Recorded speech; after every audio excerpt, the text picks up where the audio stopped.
sen miydin oğlum ya?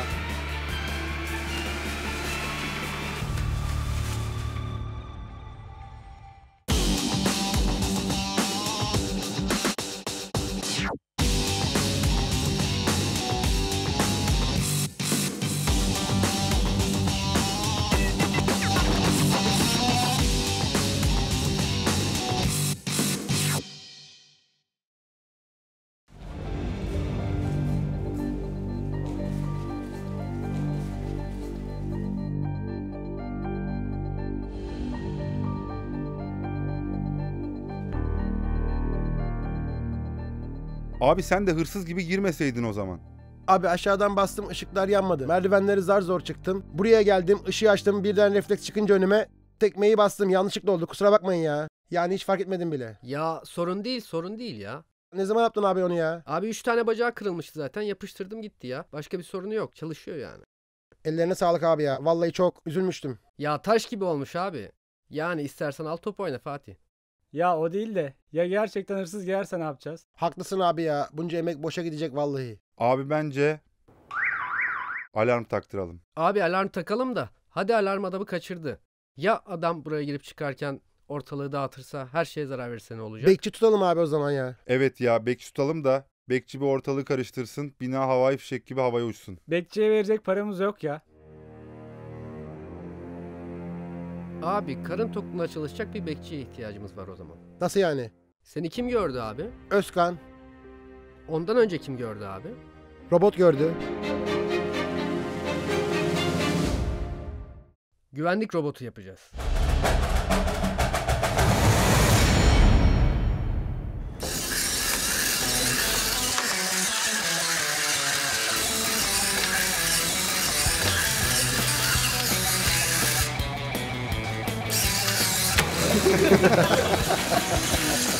Dün akşam ben bunun yüzünden mi dayak yedim ya? O dayak mıydı abi ya? Ya neydi abi?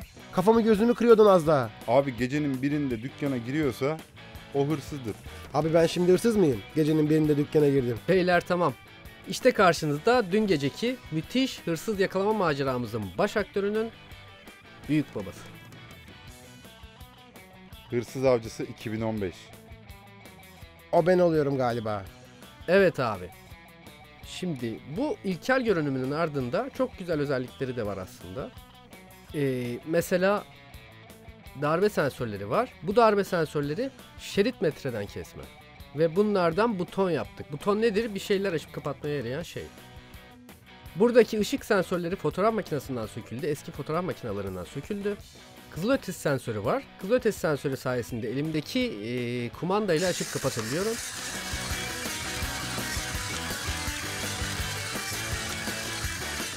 En sevdiğim özelliği hareket mekanizmasının kahve çubuklarından yapılıyor olması. Arkada darbe sensörü var aynı şekilde. Dolayısıyla çok ilkel de olsa buna bir robot diyebiliyoruz. Bir robot ihtiyacımız ortaya çıktığına göre artık nasıl bir şey yapacağımıza karar verelim. Ne robotu abi? Dalga mı geçiyorsun ya? Dostun düşmanı tanıyan bir robot olsun abi ya. Mesela Robocop gibi.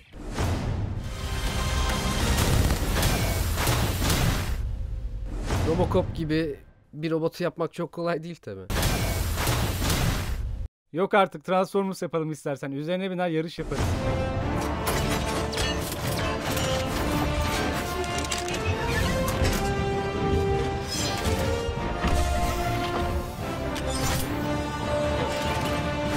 Abi dalga mı geçiyorsun ya? Alt tarafı hurdadan bir 3 boyutlu printer yaptık. Koca Transformers'ı nasıl yapmayı hayal ediyorsun? Wall-E yapabiliriz abi. Wall-E. Al sana Pixar. Her tarafa dönüyor. Bütün eksenler var. 4 ekseni var. 4 motorla her tarafa çevirebiliriz. İşte hareket mekanizmasını bunun gibi yapalım. Direkt onu yapalım abi. Olur abi. Boyası moyası da hazır zaten. Süper fikir bence ya.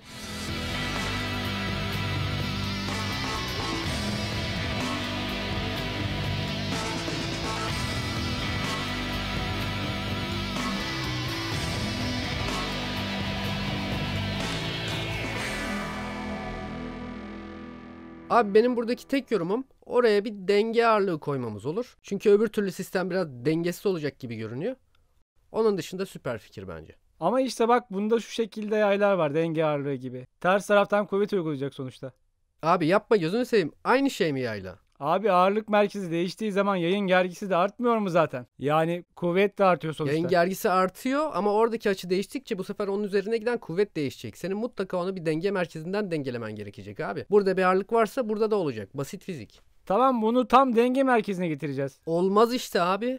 Abi çalışmış işte ya yapmış görüyorsun yani. Daha neyi konuşuyoruz ki biz? Duruyor dengede. Evet abi, madem durmuyor, niye duruyor bu? Al. Tamam bu duruyor şu anda. Doğru söylüyorsun. Evet. Ama sen şimdi onun ucuna bir ağırlık koy bakayım duracak mı? Buna şimdi başka ne lazım? 4 tane servo motor lazım. 2 tane DC motor lazım. Lamba tamam abi. Başka? Abi bir tane de bana yaz. Güç kaynağı lazım. Bildiğin motor aküsü al abi. Motor aküsü. Zamanlama kayışı lazım. Tankın paletlerini düşün. Tank paletlerinin zamanlama kayışı. Bunu nereden bulabilirim abi? Hurdacılarda vardır abi. Süper abi tamam. Abi hepsi bu kadarsa ben yavaş yavaş alışverişe yollanayım. Ya bir de hareket sensörü yazsana.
Kolay gelsin usta ya. Bir iki parça alıp çıkacaktım da.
Of motorlar.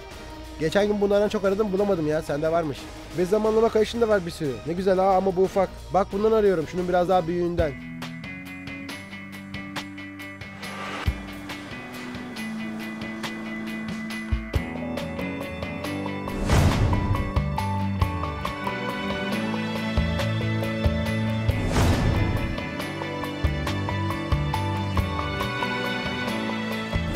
Murat. Gelsene abi robotun kafası bitti. Bekçi istiyordun değil mi? Evet abi. Aha da akü. Biraz paslıymış. Bir zamanlar hor gördüğünüz masa lambası vardı ya. Evet abi. O artık bir güvenlik robotu.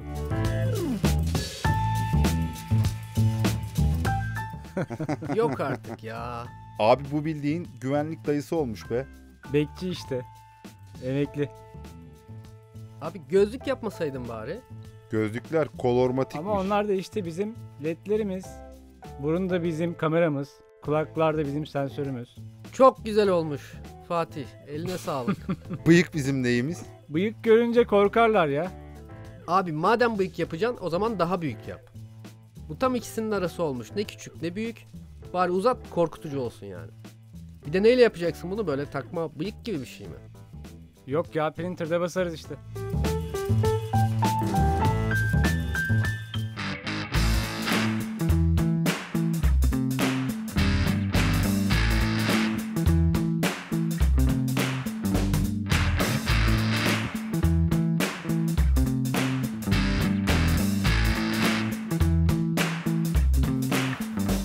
Merhaba abi, ne haber, nasılsın? Merhaba abi, hoş geldin. Alacağım bir iki malzeme var, hemen çok fazla zamanım yok, alıp hemen kaçmak istiyorum. Ay. Prototipleme kartı. Bana Megas lazım ama onu da alayım, bir tane yedek olsun elimde, hiç kalmadı. Vereyim, başka? Bir de hareket sensörü, pır. Hareket sensörü. 3 parça alacağım var senden.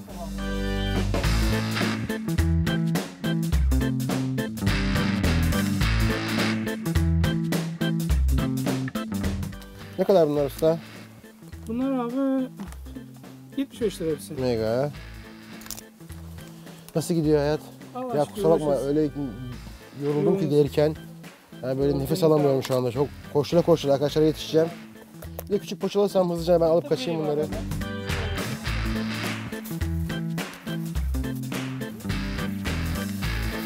Teşekkür ederim. Kendine iyi bak. Görüşürüz. 13.8. Neredeyse dolu abi. Tam dolu. İşimizi görür bence. Bakayım. Düz bağlıyorum. Motorları doğru bağladıysak tamam. Buyurun. Açıyorum abi. Aç abi. Dur bir dakika. Tamam.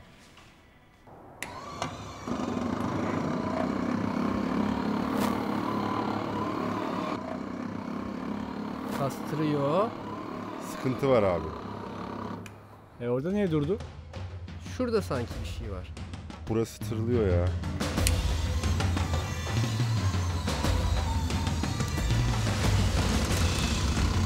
Allah. Niye yapıyor ya? Abi bir çıkarıp ters taksana. Aç bakayım. Şurası dönmüyor abi. Şu an nereye değiyor? Abi motor gücü yetiyor gibi gözüküyor ama şunlara bak. Şu an takıldı, zordu ya. Niye çalışmıyor abi? Bu niye dönmüyor? Görüyor musun bak? Bak şöyle olsa gidecek. Şöyle olsa Aa, ne oldu abi ya? patladı mı? Of. Abi elimizde başka X'le kayış yok ya. Abi kasnak işte ya. Evet. Çok güzel oldu bu. Kayışlar yanlış bir kere ya. Böyle olmayacak ki. Abi kayışlar genişlerse sürtünme iyice artacak ya. Motoru zayıf kalıyor abi. Baksana, bu ne ya? Kamyon aküsü bu yani. Bunu kaldırmaz tabii. Bu ağırlık yoktu başta hesaplarda. Yani ağırlıktan bahsediyorsan bu ne abi?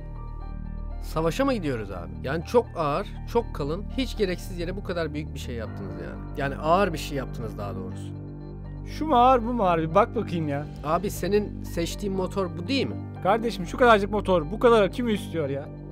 Ya abi ne bekliyorsun? Zaten biz bunu daha doğru düzgün yürütemedik ya. Yani alete bak. Bu tasarım çalışmadı abi.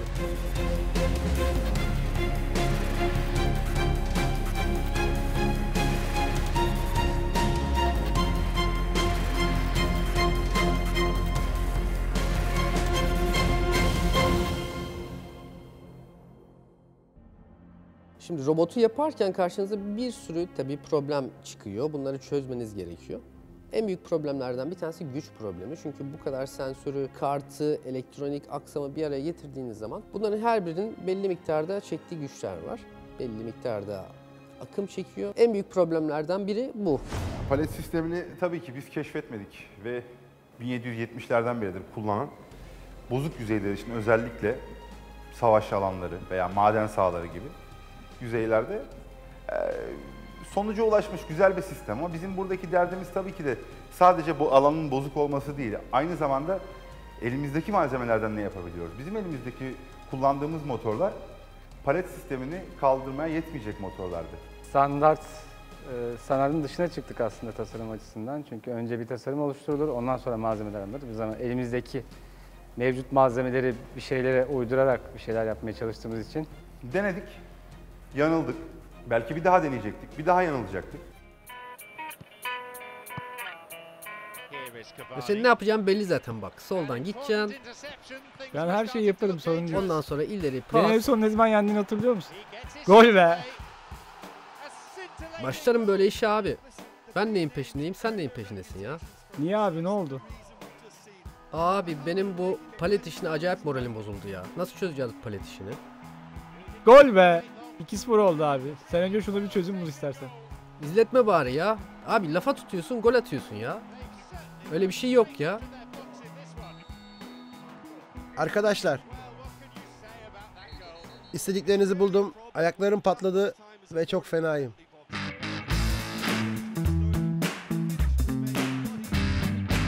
Özkan ne haber abi ya? Eyvallah abi. Sen ne yapıyorsun? Aç mısın? Bir şeyler hazırlıyorum abi.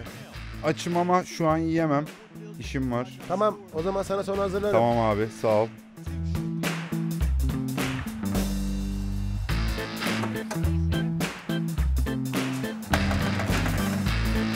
Ne yiyeceğiz abi? Menemen. Yine mi menemen ya?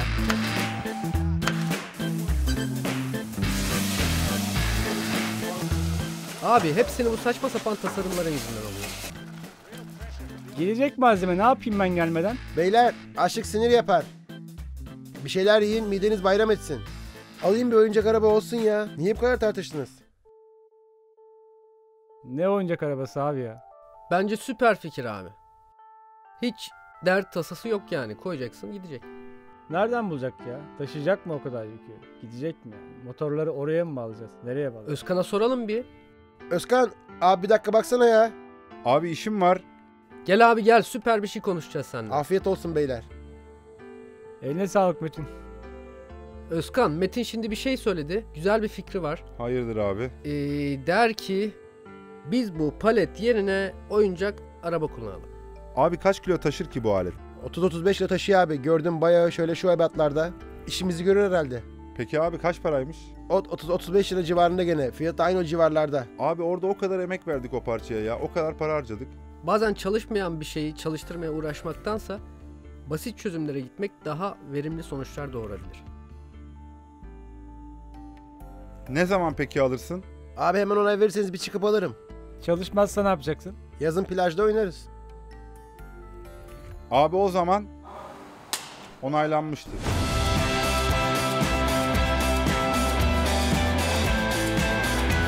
Ya bana tam da şunun gibi bir şey lazım. Verelim beyefendi, bu var ya kaya gibi maldır yani artık kırılmaz. Vallahi süpermiş amcacığım.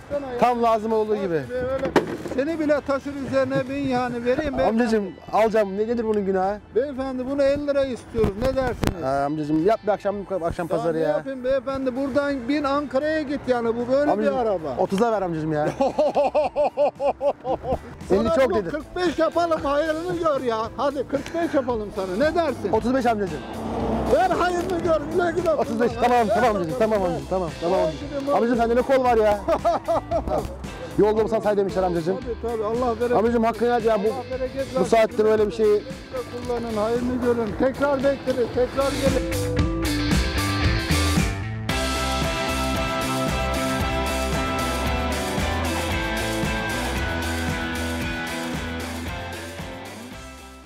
Bir alışverişe çıkacaksanız ve alacağınız liste belli ise bunları nereden ve nasıl alacağınız çok önemli. Eğer bunları planlamazsanız ve alışverişe hazırlıksız çıkarsanız elinizdeki listeyi tamamlayamazsınız ve eve çok mutsuz dönersiniz.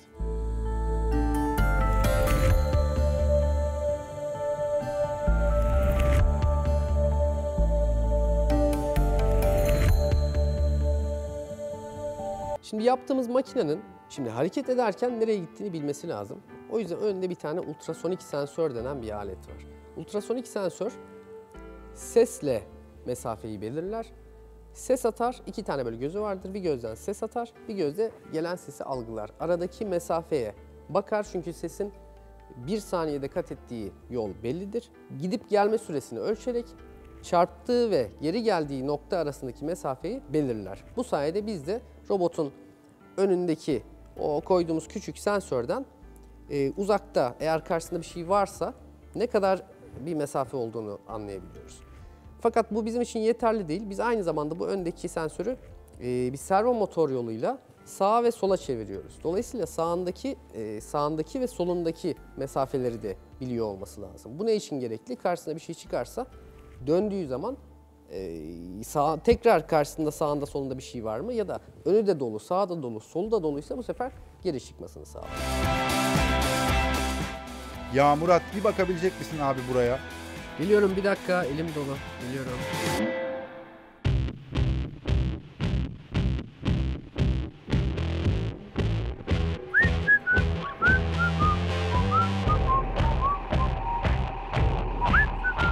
Beyler. Yeni alt şasanizmi ne deniyor? O geldi işte. Kamyon. Kamyon. Metin kıyafetlerinle aynı renk almışsın la. Özellikle seçtim abi. Gelirken takım olsun diye. Binerek mi geldin? Bir denedim yolda. Baksana filesini parçaladım binince. Biraz hasar gördü ama sadece filesi. Vay arkadaş ya. Seni taşıyor mu? Birazcık yani bir çatırdadı ama abi bana bak, kamyona bak. Kıracaksınız lan, bari işimizi yapalım da sonra halledin. Ha çıkıyormuş da. Çıkıyor. Çek çıkar. Burası komple çıkıyor. Bir saniye. Ah. Benimle işin yoksa ben biraz dinleneyim abi ya. Ben Yok bayağı abi, yoruldum. keyfine Çok bak sen. ağır kaldırdım. Salata kasesini sana bırakıyorum. Tamamdır abi. Hadi görüşürüz. Hadi size kolay gelsin. Tamam abi. Hadi sana da dinlen biraz. Abi şimdi şöyle bir sıkıntımız var.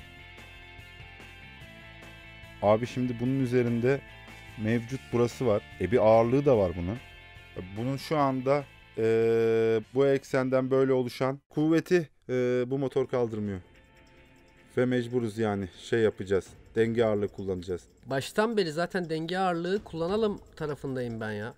Çünkü ne kadar yaparsan yap bunun sistemin dengesini sabit tutmak çok zor. Buraların da gramajı çok aştığı için Oraya da koyacaksın. buraya da koyacağız. Kallavi bir şeyler ayarlayacağız artık ya. Var malzememiz. Tamam. Kolay Konuşuruz. gelsin. Tamam hadi eyvallah, sağ olasın.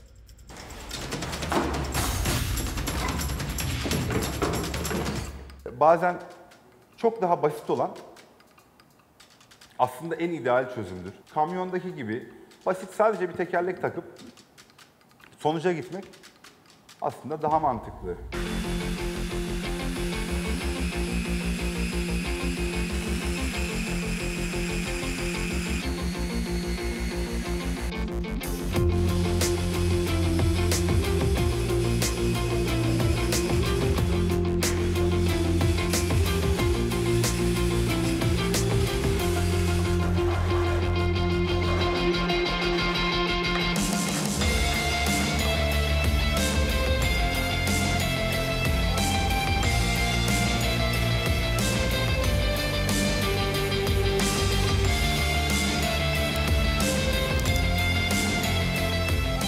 Samuel Beckett'ın da dediği gibi hep denedin, hep yenildin. Yine dene, yine yenil. Daha iyi dene, daha iyi yenil. Tek burada dert etmen gereken şey, acaba ellerini kirletmeye hazır mısın?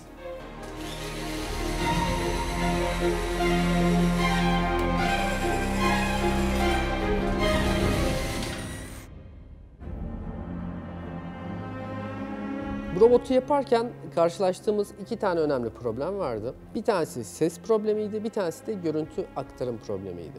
Ses probleminde kullandığımız kartın işlemcisi yani veriyi işleme hızı yetersiz olduğu için ses dosyalarını olması gerektiği şekilde çıkaramıyordu. Bunu çözmek için biraz uğraştık.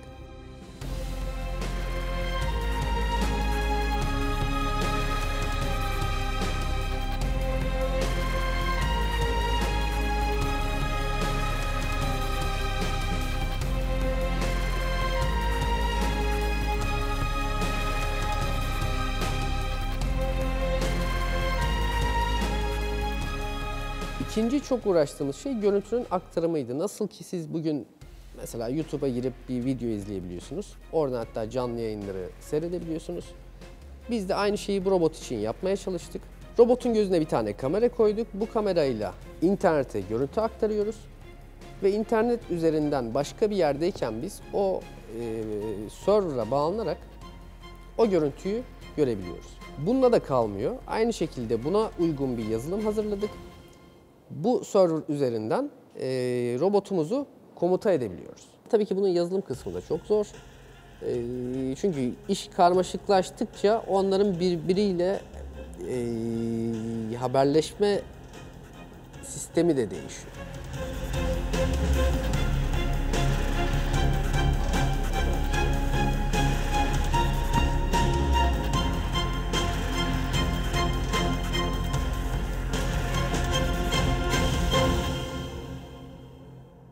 Kamerayı taktın mı abi? Takıyorum abi. Bir iki saniyesi kaldı.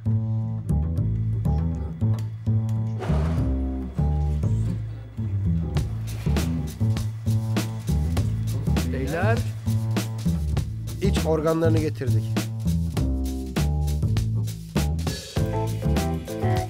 Ben kartı şöyle dik olarak yerleştireceğim abi. İçeri doğru. Bir koruma yapacağım ona.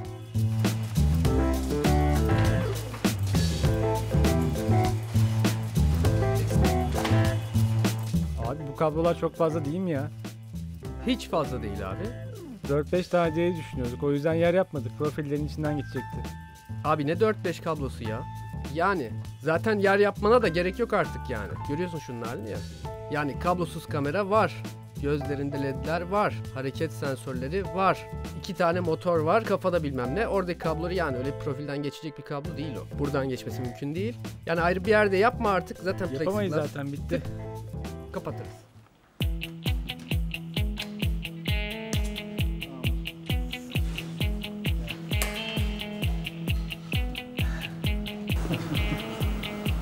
Abi şoförü de getirdim. Ne şoförü abi? İşte bu şoförü abi.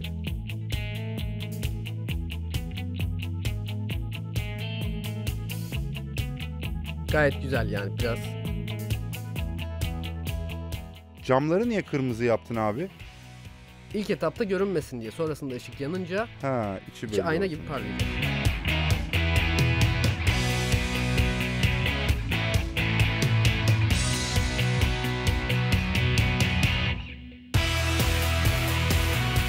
Herhangi bir sistemi, bir ürünü veya bir makineyi tasarlamak için gerekli birkaç parametre vardır. Mesela bunlardan en önemlisi işlevselliktir. Yani yaptığınız bir makinenin işlevini yerine getiriyor olması ilk beklenendir tabii ki.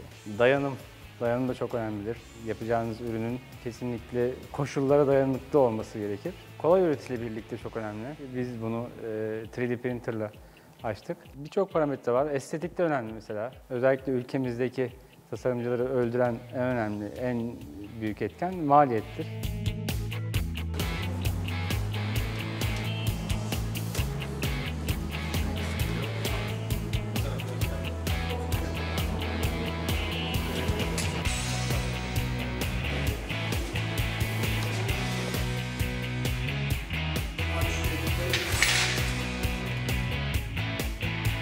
Başka bir şey var mı kapağa mani olacak? Kapağa mani olacak başka bir şey yok. Abi bunu da örtelim. Güzel oldu ya şekil. Yakalım da öyle görelim abi. Işıkla daha güzel olacak.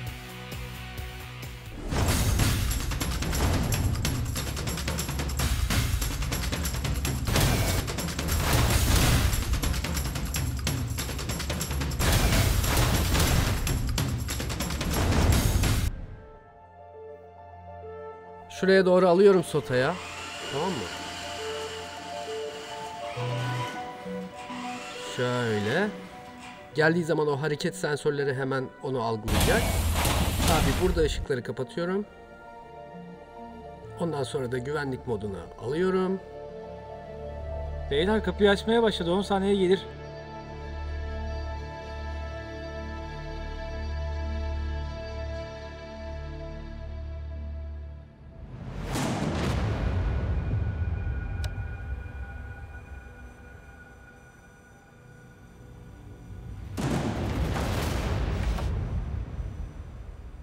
Ne haber lan? Sinsi robot. Seni kim devreye soktu? Hey hey. Sakin. Ne alarmı? Benim ben. Şşş. Yok ya. Gel. Gel. Gel. Alarm, alarm. Kapa çeneni. Hücum. Allah Allah Allah Allah. Alarm, alarm. Aklımı aradığınızdan yapılır mı bu insana? Tekmelesene bunu hadi. Tekmeleyecektim az daha. Umut'un intikamı abi. Hanginiz planladı Ne bunu? oldu Bu Metin'cim? arkamdaki Geldin değil mi mi? bizim lafımıza? Herhalde. Yok abi senin planın bu.